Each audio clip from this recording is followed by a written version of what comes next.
मार्गदर्शिका नमोस्तु गुरु सत्ताय सदा प्रज्ञायुता जया। ओम। आज हम श्रीमद् भगवद गीता यथारूप के अध्याय 6 के श्लोक संख्या 24 का स्वाध्याय करेंगे।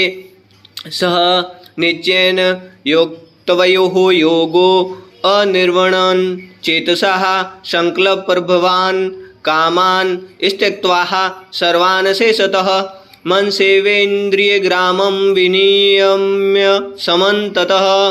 अर्थात भगवान कहते हैं मनुष्य को चाहिए कि संकल्प तथा श्रद्धा के साथ योगाभ्यास में लगे और पथ से विचलित न हो। उसे चाहिए कि मनोधर्म से उत्पन्न समस्त इच्छाओं को निरपवाद रूप से त्याग दे और इस प्रकार मन के द्वारा सभी ओर से इंद्रियों को वश में करे। शनैः शनैरुपर मेद बुद्ध्या धृतिगृहीतया आत्मसंस्थं मनः कृत्वा नः किंचिदपि चिंतयतः। अर्थात धीरे धीरे कर्म से पूर्ण विश्वास पूर्वक बुद्धि के द्वारा समाधि में स्थित होना चाहिए और इस प्रकार मन को आत्मा में स्थित करना चाहिए तथा अन्य कुछ भी नहीं सोचना चाहिए। यतो यतो निचलति मन चंचलम स्थिरम ततस्ततो नियम्यै तदात्मन्येव वंश नयत। अर्थात मन अपनी संचलता तथा अस्थिरता के कारण जहाँ कहीं भी विचरण करता हो, मनुष्य को चाहिए कि उसे वहाँ से खींचे और अपने वश में लाए। प्रशांत मनसमयनम योगिनम सुखम उत्तमम उपेति शांतरजसम ब्रह्मभूतम क्लस्मम सम।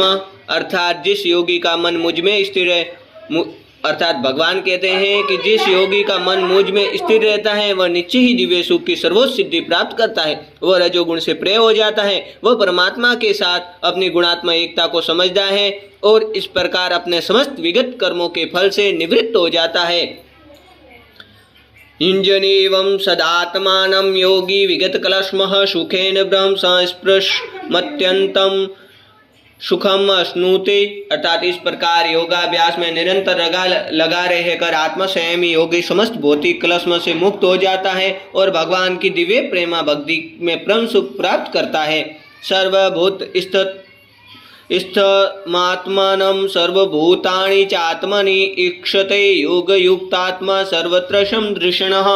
अर्थात वास्तविक योगी समस्त जीवों में मुझको तथा मुझ में समस्त जीवों को देखता है। निसंदेह स्वरूप सिद्ध व्यक्ति मुझ परमेश्वर को सर्वत्र देखता है।